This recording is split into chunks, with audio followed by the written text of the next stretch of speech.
এরকম একটা বড় ইয়ে ছিল, বাইরে দুটো ছিল, সেটা চুরি হয়ে গেছে। বাইরের যে বড় দরজা ইয়েটা ছিল, একটা দরজা ছিল, সে দরজাটা চুরি করে নিয়েছে রক্ষীদের। কোনো রক্ষী টক্ষী নেই, বিনা রক্ষীতে ওষুধ দেওয়া মুশকিল আছে।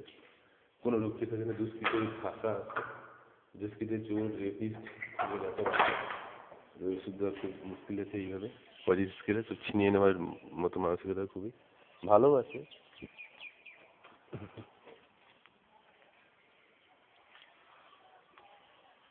এদের অফিসের পেন টেন সব কিছু আমি কিনে রেখে, পেন কাঁচি টাচি সব কিছু আমারই রেখেছি।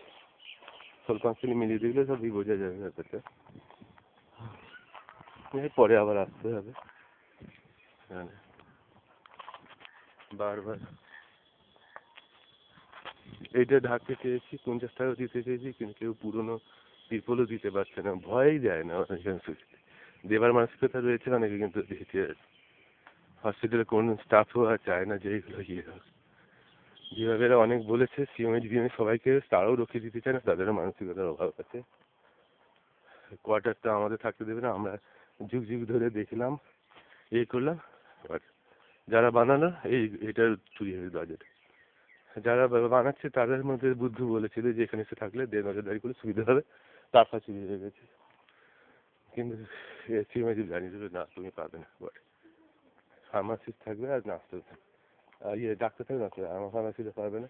অথচ বাড়িগুলো বানানোর আগে থেকে বলা হয়েছে যে যাতে আমাদের এগুলো দেওয়া হয়, কোয়ার্টার বানানো হয়। প্রথমে হ্যাঁ হ্যাঁ করে গেছে, কিন্তু সেফ রাজনৈতিকদের মতো নিজেদের মতো মিথ্যে কথা বলছে।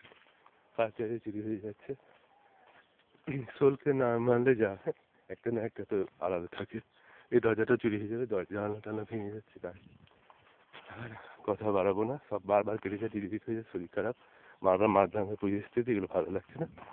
যাক, সোলকে নিয়েই আমাদের এগোতে হবে, না এগোনো যাবে না। দেখা যাক, বিরাট সোলকে নিয়েই রয়েছে, ওর ইয়ে হয়, কিন্তু অনেক চাপ আসছে, বা আমারও